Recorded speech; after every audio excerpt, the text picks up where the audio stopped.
handful of poems from a collection called The World's Wife, which I wrote over 10 years ago now. And in that collection, what I wanted to do was examine all the fairy tales and myths, stories, episodes from history, characters from popular culture that I'd been taught at school, and perhaps more importantly had formed my imagination as a writer. And I wanted to retell these very familiar stories and characters in the way that Shakespeare demonstrates writers should do, perhaps to find something hidden or surprising in the familiar, or simply to celebrate and sometimes to subvert or annoy people. And the very first story I remembered was the story of King Midas. As a child I was enthralled, enchanted by that part of his story in Ovid's Metamorphoses, where he asked the gods that everything he touched would turn to gold. I loved this as a child, but as an adult woman writer I felt very queasy when I came to imagine being his lover, perhaps shortly after the wish was granted. So here is Mrs. Midas. It was late September. I just poured a glass of wine and begun to unwind while the vegetables cooked. The kitchen filled with the smell of itself, relaxed, its steamy breath gently blanching the windows. So I opened one, then with my fingers wiped the other's glass like a brow. He was standing under the pear tree, snapping a twig. Now, the garden was long and the visibility poor, the way the dark of the ground seems to drink the light of the sky. But that twig in his hand was gold. And then he plucked a pear from a branch we grew fondant d'automne, and it sat in his palm like a light bulb on. I thought to myself, is he putting fairy lights in that tree? He came into the house. The doorknobs gleamed. He drew the blinds, you know the mind. I thought of the field of the cloth of gold and of Miss Macready. He sat in that chair like a king on a burnished throne. The look on his face was strange, wild, vain. I said, what in the name of God is going on? He started to laugh.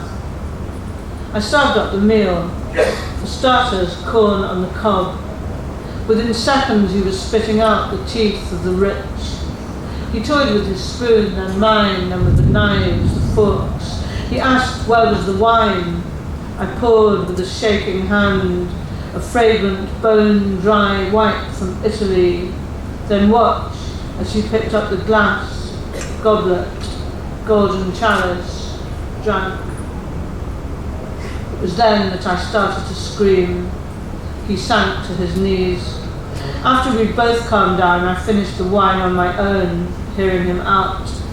I made him sit on the other side of the room and keep his hands to himself. I locked the cat in the cellar. I moved the phone. The toilets I didn't mind. I couldn't believe my ears, how he'd had a wish.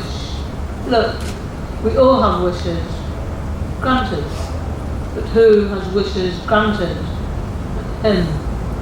Do you know about gold? It feeds no one. Aurum, soft, untarnishable, slakes no thirst. He tried to light a cigarette.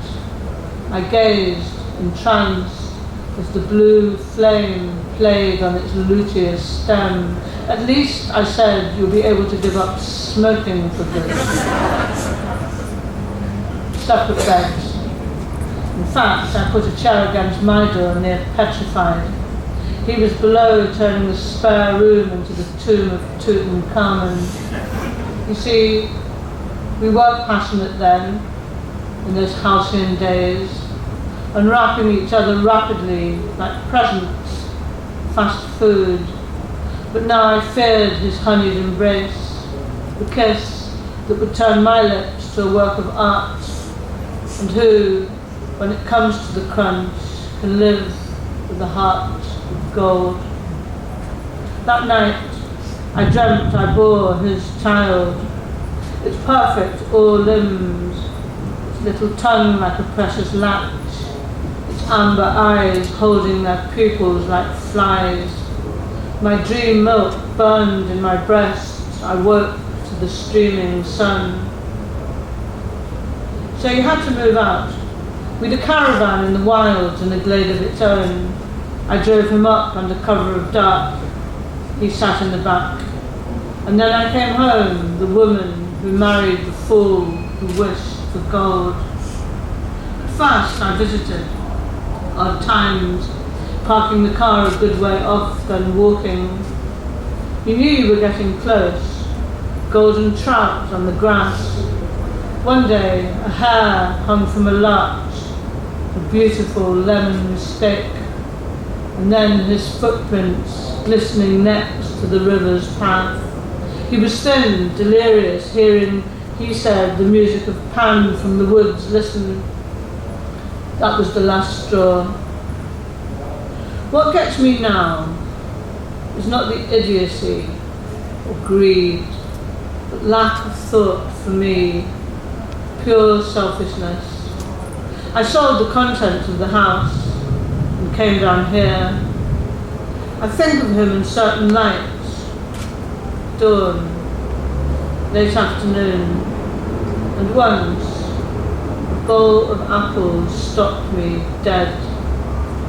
I miss most, even now, his hand, his warm hand on my skin, his touch.